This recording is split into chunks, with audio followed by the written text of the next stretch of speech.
चलिए बढ़ते हैं हम लोग अगले क्वेश्चन की ओर। यहाँ तक हम लोगों ने कर चुका था 9 तक। अब आते हैं क्वेश्चन नंबर 10 पे। After selling an article at a discount of 20%, the profit percentage obtained is 32%. What is the markup percent? इसको अगर हिंदी में देखें तो वस्तु पर 20% का छूट मिलता है और लाभ इसको 32% का मिलता है। तो वस्तु का क्रय मूल्य जो है कितना परसेंट मतलब अधिक अंकित, वस्तु का क्रय मूल्य कितने प्रतिशत अंकित किया गया है, ये हमको निकालना है। तो जब भी हमें डिस्काउंट परसेंट और प्रॉफिट परसेंट दिया रहे तो हम लोग सीधे CP से MP का रेशियो निकाल सकते हैं। तो चलिए निकालते हैं। तो क्या होता है फार्मूला, MP बटा CP बराबर कितना होता है 100 प्लस माइनस प्रॉफिट या लॉस बटा में 100 माइनस में डिस्काउंट। अगर प्रॉफिट होगा तो यहाँ प्लस, अगर लॉस होगा तो यहाँ माइनस। तो कितना हो जाएगा 100। अब यहाँ क्वेश्चन में दिया गया है 32% का प्रॉफिट हुआ है और डिस्काउंट 20% का है। अगर बात क्वेश्चन में दिया गया है कितना प्रॉफिट देंगे प्लस इतना प्लस 32 बटा में 100 माइनस में डिस्काउंट यानी कि 20, तो कितना हो जाएगा 132 बटा में 80 हो गया। कितना हो गया 132 बटा में 80 हो गया। अगर बात करें तो मेरा CP कितना है 80 है और MP कितना है मेरा 132 है। तो अगर बात करें कि हम लोग कितना मार्कअप किए हैं तो माइनस करेंगे। तो 132 में से अगर 80 घटाएंगे कितना आ जाएगा, घटा करके 2, 13 में से 8 गया तो 5, कितना हो गया। इसका मतलब हम इतना जो हम उसको मार्कअप किए हैं। तो क्या होता है मार्कअप, तो यानी कि बराबर मार्कअप किए हैं कितना में 80 में, फिर क्या होगा गुना में 100%। तो 20 चौके फिर 20 पंचा हो जाएगा, 4 से काटेंगे 13, कितना हो जाएगा 13 पचास 65, कितना हो जाएगा इसका आंसर मेरा 65% इसका मेरा आंसर हो जाएगा। तो कौन सा ऑप्शन होगा, इसका ऑप्शन नंबर C जो है मेरा आंसर हो जाएगा। अब बढ़ते हैं अगले क्वेश्चन पर। क्या बोल रहा था, average age of 26 student of class is 37 years. If the age of the teacher is also included, the average age of the whole group becomes 38 years. The age of the teacher, अगर बात करें जो मेरा class है उसका कितना था average age 37 years है, कितना है 37 ईयर्स है, ठीक है। उसके बाद जो है क्या हुआ, मतलब जो एक क्या बोलते हैं शिक्षक आए तो एवरेज मेरा कितना हो गया 38 ईयर्स हो गया। इसका मतलब एवरेज मेरा कितना बढ़ गया, +1 हो गया। कितना बढ़ गया एवरेज मेरा, +1 हो गया। तो क्या हुआ यानी कि 37 था, ठीक है, और इनके आने से जो है सबका एज जो है सबका एज एक वर्ष बढ़ गया। तो इसका मतलब इन्होंने जो है जितना क्या बोलते हैं था विद्यार्थी उसके लिए एक वर्ष एक्स्ट्रा लेके आया और फिर अपने लिए 1 वर्ष एक्स्ट्रा लेके आए होंगे। इसका मतलब इन्होंने सब मिला के 27 ईयर्स जो है वो एक्स्ट्रा लेके आए होंगे। तो कितना हो जाएगा, इतना था, इतना सबका था, फिर वो इतना लेके आया एक्स्ट्रा, तो कितना हो जाएगा 7 14 3 2 5 100, कितना हो जाएगा 64 ईयर्स। कितना हो जाएगा इसका आंसर मेरा हमको 64 ईयर्स। चलिए हम बढ़ते हैं अगला क्वेश्चन पर। Give the fourth proportion to 17x and 71 is 17x and 7 is 91 and find the value of x। देखिए क्या देखो सिंपल में इसको हम क्या बोलते हैं, ऐसे भी उड़ा सकते हैं। ये 7 का कितना गुना है 13 गुना है। इसका मतलब मेरा जो भी आंसर होगा वो इसका 13 गुना हो जाएगा। और 7 या 21 तो क्या आएगा, मेरा इकाई पे 1 आएगा, वो मेरा बस यहाँ पे तो मेरा हो गया आंसर। लेकिन अगर उसको करना है तो सीधा करते हैं। तो क्या होता है A/B फिर समानुपात C/D। तो क्या होता है इसका फॉर्मूला A/B बराबर C/D होता है ना। अगर बात करें तो यहाँ क्या हो जाएगा, यहाँ मेरा क्या है 17/x फिर समानुपात 7/91 है। कितना होगा 17 में x बराबर 7/91 हो जाएगा। 7 से काटेंगे 13 मर्द में, तो क्या होगा ये x का मान हो जाएगा 17 गुना 13 यानी कि 221। तो चलिए आगे बढ़ते हैं। क्या which line is parallel to y बराबर 3x + 5। यह मेरा क्या है इक्वेशन है y बराबर 3x + 5, ठीक है। और मेरा क्या होता है इक्वेशन होता है y बराबर mx + c होता है, जिसमें m मेरा क्या होता है m होता है स्लोप। m क्या होता है m होता है स्लोप, ठीक है। लाइन अगर पैरेलल है, इसको सुनिएगा अच्छे से, लाइन अगर पैरेलल है तो क्या होता है, तो स्लोप बराबर होता है। क्या होता है स्लोप बराबर होता है, यानी कि m1 बराबर m2 क्या हो जाएगा, m1 बराबर m2 हो जाएगा। तो हमको मतलब इसमें देखना ऑप्शन में कि मतलब किसका स्लोप कितना है। यहाँ पे इसका स्लोप कितना है, इसका स्लोप 3 है। यहाँ पे क्या इसका स्लोप 3 है, तो हम देखते हैं कि इसका स्लोप 3 है। इसका स्लोप -4 नहीं हुआ, इसका स्लोप 3 है पर बराबर है यहाँ पर 3x - इसका कितना स्लोप है, इसका स्लोप 3 यानी कि ये मेरा आंसर हो जाएगा। फिर आगे देखते हैं इसका मेरा स्लोप कितना है, इसका स्लोप -3 है, 3 नहीं है यहाँ पे क्या है -3 है, तो खत्म हो गया। इसका स्लोप 1 है तो खत्म हो गया, ठीक है। अगर बात करें लाइन अगर कैसा है, लाइन अगर है परपेंडिकुलर, तब मेरा क्या होगा, तब m1 × m2 बराबर -1 होता है। क्या होता है m1 × m2 बराबर -1 होता है, ठीक है। बढ़ते हैं अगले क्वेश्चन की ओर।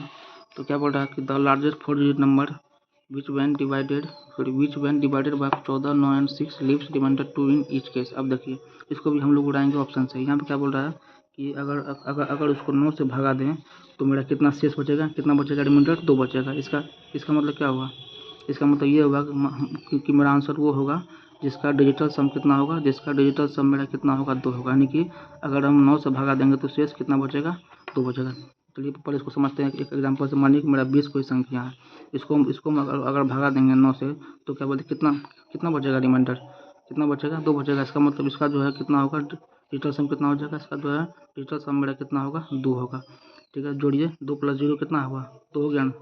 तो इसको चेक करते ऑप्शन से। अब देखिए ये 9 कट गया, 9 से 9 खत्म, कितना होगा 6 × 5 = 11, यानी कि 11 कितना हो गया, 1 + 1 कितना हो गया, 2 हो गया। इसका है ये मेरा आंसर हो सकता है। आगे देखते हैं, 9 खत्म 9 खत्म, 8 से 12 12 यानी कि 1 + 2 कितना 3 हो गया। ये 9 9 9 यानी कि 9 ये कट गया 9 से, तो यहाँ पे इसका 8 हो गया। डिजिटल सम 9 कट गया, कितना हुआ 6 4 10 यानी कि इसका 1 हो गया। तो ना ये ऑप्शन हुआ, ना ये ऑप्शन हुआ, ना ये ऑप्शन हुआ। इसका आंसर मेरा कौन सा हो जाएगा, ऑप्शन नंबर ए हो जाएगा। अब आगे चलते हैं कि Ramesh invested Rs 50,000 at an annual compound interest rate of 5%, what will the compound interest. अब यहाँ देखिए और क्या बोल रहा है, आफ्टर 3 ईयर्स हमको निकालना है 3 साल का, हमको निकालना है 3 साल का। अगर बात करें कि मतलब क्या बोलते हैं 5% के हिसाब से जो है कंपाउंड इंटरेस्ट 3 साल का कितना होता है, 3 साल का कितना होता है, वो होता है 15.7625%। कितना होता है 15.7625%, ये होता है कंपाउंड इंटरेस्ट। अगर बात करिए जो है 50,000, ये कितना का वैल्यू है, ये मेरा प्रिंसिपल है। इसका मतलब ये अपने आप में 100% का वैल्यू है और हमें निकालना है कंपाउंड इंटरेस्ट यानी कि 15.7625 का वैल्यू निकालना है। तो 0 से 0 खत्म। ठीक है, अगर बात करें देखिए कितना होगा 15 × 5 = 75, यानी कि ये तो इससे कम लग रहा है, ख़त्म। ये हो सकता है ये क्या है 75 से, ये बहुत ज़्यादा है, ये ख़त्म।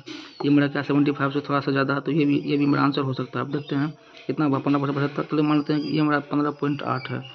इसको गुना करेंगे 5 से, लेकिन इसको थोड़ा सा माने अधिक, इसका मतलब मेरा आंसर इससे थोड़ा सा कम आएगा। कितना आएगा गुना करने के बाद, 45 हासिल 4, 5 25 4 29, 5 का 5 7, यानी कि इससे थोड़ा सा कम मेरा आंसर आएगा। वो मेरा कौन सा ऑप्शन है, ये वाला ऑप्शन नंबर डी है। और ये मतलब कुछ अधिक ही कम है, तो ये मेरा आंसर नहीं होगा। ठीक है, इसको आप मतलब गुना कीजिएगा, कितना आएगा गुना करने के बाद 7881.25, ये आ जाएगा आपको, ये मेरा करेक्ट आंसर है। बढ़ते हैं अगले क्वेश्चन की ओर। How many diagonals can be there in a regular polygon with side कितना है 37, यानी कि ये मेरा n का वैल्यू कितना दिया गया है 37 दिया गया है।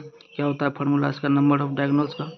अगर बात करें नंबर ऑफ डायगोनल्स का, यानी कि विकर्ण का फार्मूला क्या होता है, n × n - 3 बटन में कितना होता है, n × n - 3 बटन में कितना होता है 2 होता है, तो कितना हो जाएगा 37 इंटू क्या होगा, इसमें से घटाएंगे 3 तो कितना हो जाएगा, ये मेरा हो जाएगा 34 बटन में कितना हो जाएगा 2, 2 से गुना करेंगे कितना आ जाएगा 17। अब इसको मल्टीप्लाई कीजिए तो मेरा आंसर कितना आ जाएगा 6 to 9, ये मेरा आंसर हो गया। ठीक है, बढ़ते हैं अगले क्वेश्चन की ओर। A boat travels 120 km down stream in 6 hours and 8 km up stream in 10 hours. What is the speed of the boat in still water? क्या बोल रहा है, धारा के अनुकूल जाता है इतना किलोमीटर 6 घंटा में, और उसके जो है उल्टा जाता है उतना किलोमीटर वो 10 घंटा में। हमें निकालना speed of boat in still water. ठीक है, अगर हम बात करें पहले हम निकालेंगे डाउन जो होता है ना, पहले हम क्या निकालेंगे, डाउन स्ट्रीम का स्पीड क्या निकालेंगे हम, डाउन स्ट्रीम का इसका निकालेंगे स्पीड। तो क्या हो जाएगा डिस्टेंस बटे में टाइम, यानी कि 120 बटे में 6 कितना हो जाएगा हमको काट के, ये मेरा हो गया 20 km/h। अगर बात करें फिर हम निकालेंगे अप स्ट्रीम का स्पीड, तो कितना हो जाएगा, हो गया 120 किलोमीटर 10 घंटा में, तो कितना हो गया, ये मेरा आ गया 12 km/h। कितना आ गया 12 km/h। ठीक है, इसको बोलते हैं धारा की दिशा में, इसको बोलते हैं धारा के विपरीत। ठीक है, अगर हमको बोट का यानी कि अगर हमको नौ का चाल निकालना है तो क्या करेंगे, हम जोड़ के इसको आधा करेंगे। ठीक है, अगर हमको निकालना है धारा का चाल यानी कि स्टीम का चाल, तो इसको घटा करके आधा करेंगे। तो निकालना क्या हमको निकालना बोट का स्टीम, तो क्या करेंगे इसको जोड़ करके आधा, यानी कि इसका क्या फॉर्मूला आता है D + U बटे में 2। क्या होता है D + U बटे में 2 कितना हो जाएगा, तो ये हो जाएगा तुम 32 बटे में 2 कितना हो जाएगा काट के 16 km/h। मेरा कौन सा आंसर हो जाएगा, इसका ऑप्शन नंबर सी। क्या हो जाएगा इसका आंसर हमको ऑप्शन नंबर सी हो जाएगा। ठीक है, तो मैंने क्या बोला कि अगर आपको बोट का स्पीड निकालना है, नहीं अगर बात करें क्या बोलते हैं मतलब शांत जल में बोट का चाल क्या होता है D + U बटे में 2। और बात करें स्ट्रीम करने की, जो धारा का चाल कितना होता है D - U बटे में 2। ठीक है, बस आपको मतलब कौन चीज़ रखना है याद, जो नौ का चाल होता है वो होगा बड़ा, जो स्ट्रीम का चाल होता है वो होगा छोटा। इसका मतलब जोड़ के हम क्या करेंगे, जोड़ के करेंगे आधा तो निकल जाएगा नौ का चाल, अगर घटा के करेंगे आधा तो हमको निकल जाएगा धारा का चाल। अब चल बढ़ते हैं नेक्स्ट क्वेश्चन की ओर। 2.3 का क्यू प्लस इतना क्यू माइनस 3 ABC, ये तो मेरा सीधा फार्मूला है। इसको मान लेते हैं ए, ठीक है, इसको मान लेते हैं बी और इसको मान लेते हैं सी। अगर बात करें क्या होता है इसका फार्मूला, ए क्यू जोड़ बी क्यू जोड़ सी क्यू माइनस में 3abc बराबर क्या होता है, वो होता है a plus b plus c into में क्या होता है ए स्क्वायर जोड़ बी स्क्वायर जोड़ सी स्क्वायर माइनस में ए बी माइनस में बी सी माइनस में ए सी। ठीक है, तो इसको ए मान लिया, इसको बी मान लिया और इसको सी मान लिया, बस हमको रखना है। अगर बात करें इसका मेरा क्या होता है फार्मूला, ये होता है ना। और देखिए बटन में क्या बोलते हैं कौन सा दिया गया है। ठीक है, इसका बात कर रहा हूँ कि मतलब क्वेश्चन में कौन सा दिया गया बटन में, या आपको दिया गया a square b square c square minus a b minus b c minus a c. मतलब इससे जो मेरा जो ये बटन वाला चीज़ कट जाएगा ना, क्या होगा कट जाए, तो बोलिए क्या होगा कट जाएगा ना। इसका फार्मूला ये होता है a plus b plus c into a square b square जो सी स्क्वायर माइनस में b minus b c minus a c. ठीक है, और यहाँ पे हमको दिया क्वेश्चन में बटन में ए स्क्वायर जो बी स्क्वायर जो सी स्क्वायर माइनस में ए बी माइनस में बी सी माइनस में ए सी। तो इससे ये कट जाएगा, तो मेरा क्या बचेगा, सी मेरा बचेगा ए प्लस बी प्लस सी। ए मेरा कितना है 2.3, बी कितना है 15.9 और सी कितना है 3.7। बस इसको जोड़िए कितना आ जाएगा, 7 3 10 9 19 करना हासिल 1 हो जाएगा, 5 3 8 2 10 1 11 11 फिर एक दो कितना आ जाएगा 21.9, कितना आ जाएगा इसका आंसर 21.9, ये मेरा आंसर हो जाएगा। अब आते हैं नेक्स्ट क्वेश्चन पर, क्या बोला find the area of the sector when their radius of the circle जितना and length of the arc is इतना। अगर बात करें किसको बोलते हैं हम लोग सेक्टर, ये मेरा माने सर्किल है, यहाँ से एक ये मेरा आर है और ये आर है, ये माने कोई थीटा है। ठीक है, तो ये जो मेरा पूरा पार्ट है इस पार्ट को हम लोग क्या बोलते हैं सेक्टर, क्या बोलते हैं, ये जो मेरा पूरा पार्ट बन गया इसको हम लोग बोलते हैं सेक्टर। ठीक है, और इसको बोलते हैं एल यानी कि चाप की लंबाई यानी कि लेंथ ऑफ आर्क, क्या बोलते हैं इसके चाप की लंबाई यानी कि लेंथ ऑफ आर्क बोलते हैं। ये मेरा त्रिज्या यानी कि रेडियस है। अगर बात करें क्या होता है इसका फार्मूला, एरिया ऑफ सेक्टर बराबर क्या होता है, एरिया ऑफ सेक्टर का क्या होता है फार्मूला, यानी कि त्रिज्यखंड का क्षेत्रफल क्या होता है 1/2 इंटू एल इंटू आर, क्या होता है 1/2 इंटू एल इंटू आर, तो क्या होगा 1/2। और यहाँ पर हमको दिया है लेंथ ऑफ आर्क दिया है 85 यूनिट्स। और आर बात करें ये मेरा क्या है, ये जो है डी यानी कि ये मेरा डायमीटर कितना है 16.2 यूनिट। हमको यहाँ से आर निकालना कितना हो जाएगा, इसका आधा हो जाएगा, तो बटा में 2 कितना आ गया हमको 8.1, कितना आ गया 8.1 हो गया, बस गुना करना हमको 8.1 कितना सॉरी यहाँ पे मतलब ये जो है लंबाई कितना है लेंथ ऑफ आर्क कितना है 5 है, कितना है ये लेंथ ऑफ आर्क 5 है, मेरा कितना है ये जो है लेंथ ऑफ आर्क 5 है। आर कितना है सॉरी ये हमको दिया है रेडियस, कितना है रेडियस हमको है 16.2, कितना रेडियस हमको 16.2 है। ये मेरा डायमीटर नहीं था, ये मेरा है रेडियस। अगर काटेंगे 2 से कटेगा ये 8.1 मार्क में, फिर कितना आ जाएगा गुना करने के बाद 40.5, कितना आ जाएगा 40.5, ये हमारा भी आंसर हो जाएगा। थोड़ी मुझे यहाँ पर गलती होगी, हमको लगा ये डायमीटर है लेकिन यहाँ पर लिखा हुआ ये क्या है रेडियस है। कितना है रेडियस 16.2, यहाँ पर रखे वैल्यू 2 से काटे तो 8.1 हो गया, तो 8.1 इंटू 5 कितना हो जाएगा 40.5, ये मेरा आंसर हो जाएगा ऑप्शन नंबर बी। चलिए पढ़ते हैं नेक्स्ट क्वेश्चन को, क्या in the given figure A B is diameter, इसका मतलब ए बी मेरा डायमीटर यानी कि व्यास है। ठीक है, उसके बाद क्या बोल रहा है that is parallel to the कोड सी डी, मतलब ये जो मेरा कोड है ये इसके पैरेलल है यानी कि ये इसके पैरेलल है। यहाँ पे क्या है ए बी डायमीटर यानी कि ये व्यास है और सी डी इसके पैरेलल है। ठीक है, इसका मतलब ये मेरा क्या होगा, ये हो जाएगा ट्रांसवर्सल, क्या हो जाएगा ये हो जाएगा आपको ट्रांसवर्सल यानी कि ये हो जाएगा तिर्यक रेखा। फिर क्या इफ ओ द सेंटर, ये ओ क्या है, ये मेरा ओ जो यहाँ का सेंटर है, हमको निकालना find the measure of B C D यानी कि हमको इसका मान निकालना है।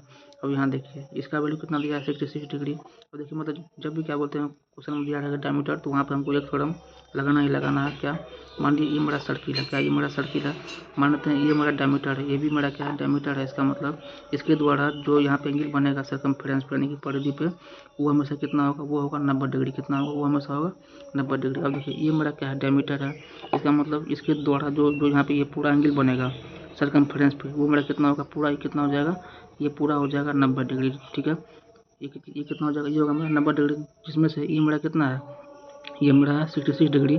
तो बताइए मतलब ये मेरा जो है कितना बच जाएगा, 90 में से घटाएंगे 66 तो कितना हो जाएगा, ये मेरा हो जाएगा आपको 24, कितना हो जाएगा 24। तो ये मेरा कितना आ गया, ये मेरा हो गया 24 डिग्री। ठीक है, कितना हो गया ये एंगल है कितना आ गया हमको, ये 24 आ गया। अब यहाँ देखिए ये मेरा एक आर्क है, ये मेरा क्या है एक आर्क है ना, ये मेरा क्या है एक आर्क है, इसके द्वारा यहाँ पर जो एंगल बना है वो बना 24 कहाँ पे सर्कमफ्रेंस पे। तो क्या बोलते हैं सेम आर्क के द्वारा, तो क्या बोलते हैं तो सेम आर्क के द्वारा जो एंगल बनेगा सर्कमफ्रेंस पे वो भी क्या होता है, वो होता है एक बॉल। इसका मतलब ये अगर 24 डिग्री है, ये भी कितना हो जाएगा 24 डिग्री, कितना हो जाएगा 24 डिग्री। और ये लाइन और ये लाइन क्या है दोनों पैरेलल है और ये ट्रांसवर्सल है, इसका मतलब ये एंगल और ये एंगल भी क्या हो जाएगा बराबर। ठीक है, क्या हो जाएगा बराबर, इसको बोलते हैं इंटीरियर एंगल थ्योरम। ये एंगल और ये एंगल क्या हो जाएगा बराबर, तो कितना आ गया हमको बी सी डी, कितना आ गया ए सी है, कितना आ गया बी सी डी बराबर 24 डिग्री। तो ऑप्शन नंबर डी मेरा ये आंसर हो जाएगा। अब क्या बोल रहा है, the sides of a triangle are 11, 60 and 61। What is the area of the triangle form by joining the mid point of the sides of the triangle. जब इसका मिड पॉइंट को जोड़ेंगे, पहले देखते हैं मतलब ये ट्रायंगल कैसा है। अगर बात करें 11, 60 और 61 मेरा क्या है, ये एक राइट एंगल ट्रायंगल है। क्या ये राइट एंगल ट्रायंगल है ना, क्योंकि ये मेरा क्या है, ये है ट्रिपलेट। ये क्या है, ये है ट्रिपलेट। अगर बात करें चलिए इसको बनाते हैं, ये मेरा राइट एंगल ट्रायंगल हो गया ना। चलिए मान लेते हैं ये मेरा ए है, ये राइट एंगल ट्रायंगल हो गया, ये ए है, ये बी है, ये सी है। चलिए इसका लेते हैं मिड पॉइंट, इसका लिए मिड पॉइंट और इसका भी लिए मिड पॉइंट, इसको मिलाते हैं। क्या किया, इसको मिला दिए। तो क्या बोल रहा है, what is the area of the triangle formed by joining the mid points of the sides of the triangle. अब मतलब इसका मेरा एरिया क्या होगा। अब देखिए मतलब ये जो है कितना पार्ट में बट गया, 1, 2, 3 और ये 4 पार्ट में बट गया। इसका मतलब जो होगा यहाँ मेरा क्या होगा, चारों पार्ट्स का एरिया क्या होगा, इक्वल होगा। क्या होगा, चारों पार्ट्स का एरिया मेरा क्या होगा, इक्वल होगा। ये थ्योरम में क्या होता है, चारों पार्ट्स का एरिया मेरा इक्वल होगा। तो बोलिए मतलब हमको कौन सी करना है, हम जो है मतलब इस ट्रायंगल का एरिया निकाल लेंगे, फिर इसको 4 से भाग दे देंगे, तुमको इसका एरिया निकल जाएगा ना। तो बोलिए कि क्या होता है इसका formula, area of right angle triangle क्या 1/2 इंटू क्या होता है, उसके बाद कितना हो जाएगा, 11 गुना 60 हो जाएगा। मतलब ये मान 11 है तो ये 60 हो जाएगा। और ये 61, ये मेरा क्या है, एच है ना। तो क्या होता है, बेस इंटू परपेंडिकुलर, ठीक है। दूसरे काटे 30 मिनट में कितना आ गया हमको, 330 कितना आ गया, 330 आ गया सेंटीमीटर स्क्वायर। कितना 330 सेंटीमीटर स्क्वायर। लेकिन हमको निकालना क्या है इसका मतलब हमको इसको 4 से भाग भी देना है। तो कितना हो जाएगा, 330/4। तो काटे, 2 से काटेंगे, 2 का 2, 2 4 12, फिर 2 5 10, फिर 2 से काटेंगे 2, फिर कितना आ जाएगा, ये 2 8 16, 2 2 4, यानी 82.5। कितना आ जाएगा, 82.5। ये ऑप्शन नंबर सी मेरा इसका यह आंसर हो गया। बढ़ते हैं अगले क्वेश्चन में, निकालना है फाइंड द अप्रोक्सीमेट वैल्यू, यानी कि हमको मान निकालना है लगभग में। और ऑप्शन जो है बहुत दूर दूर तक है, तो इसको उड़ा सकते हैं। ये मेरा कितना, ये 1.88 है, इसका मतलब ये 2 के बराबर है। तो 2 का स्क्वायर ले लेते हैं इसको प्लस में। ये कितना है, 629, इसका मतलब ये 625 है। और 5 के पावर 4 क्या होता है, 625 के बराबर होता है। इसका वैल्यू कितना, इसका वैल्यू हमको कितना 5 आ जाएगा। कितना 5 आ जाएगा, ये 729 है, इसका मतलब ये 9 का क्यू है, यहाँ पर 9 हो जाएगा। फिर प्लस में ये 9.82 यानी कि 10 के बराबर, तो 10 हो गया। ये 64 के आसपास यानी कि 8 का वर्गमूल है, 8 का वर्ग है, 8 हो गया। कितना हो जाएगा, 2 4 4 5 9, 9 से 9 खत्म, 1 हो गया। 1 प्लस में 10 प्लस में 8, 18 हो गया। 18 1 19। तो ऑप्शन नंबर डी मेरा ये आज इसका आंसर हो जाएगा। अब आगे बढ़ रहा है कि the curve surface area of right circular cone is 2684 pi and the diameter of its base is 44 centimetre. And हमको यहाँ पर हाइट निकालना है। अगर बात करें इसका क्या होता है formula, curve surface area of cone. बात करें curve surface area of cone, यानी शंकु का फॉर्मूला क्या होता है, पाई आर एल होता है। और इसका वैल्यू हमको दिया है 2684 पाई। अगर बात करें पाई आर एल बराबर 2684 पाई दिया है, तो पाई से पाई खत्म। आर का वैल्यू कितना है, हमको दिया है डायमीटर कितना है 44 सेंटीमीटर। इसका मतलब आर कितना हो जाएगा, इसका आधा बटे में 2 कितना आ जाएगा, 22 हो जाएगा। तो 22 इंटू एल बराबर 2684 हो गया। तो एल बराबर कितना हो जाएगा, 2684 बटा में 22। 11 से कटे 11 दूना 22, फिर 11 से 11 से 44, 11 से कटे 2, फिर 2 से काटेंगे तो 122। कितना आ जाएगा, ये 122 आ गया। कितना गया, ये 120। अगर 122 अगर बात करें क्या होता है, इसमें आर होता है, एच होता है, फिर एल होता है, ठीक है। हमको आर हमको दिया गया है 22, एल दिया गया है 122। हमको निकालना है एच का वैल्यू, ठीक है। हम जानते हैं कि 11 60 और 61 ये होता है मेरा ट्रिपलेट। क्या होता है, 11 60 61 ये होता है ट्रिपलेट। ये 11 का दोगुना है, ये भी 11 का दोगुना है, तो ये भी क्या हो जाएगा 60, और ये 11 का दोगुना है, ये जो है ये 61 का दोगुना है, तो ये 60 का दोगुना कितना हो जाएगा, ये 120। तो मेरा आंसर कौन हो जाएगा, 120 हो जाएगा। फिर अगला बोल रहा है कि sine square x plus cos square x plus tan square x का वैल्यू। इसमें हमको मतलब कुछ एक्स्ट्रा काम नहीं करना, तो सिंपल बात है, ये पूरा फार्मूला है। ये कितना के बराबर होता है, sine square x plus cos square x होता है 1 के बराबर, तो 1 प्लस टेन स्क्वायर एक्स। अगर बात करें 1 प्लस टेन स्क्वायर एक्स का एक्स कितना के बराबर होता है, सेक स्क्वायर एक्स। ये कैसे होता है, क्योंकि sec square x minus tan square x बराबर होता है 1, ठीक है। और यहाँ से निकालेंगे तो सेक स्क्वायर एक्स का वैल्यू कितना हो जाएगा, 1 प्लस टेन स्क्वायर एक्स।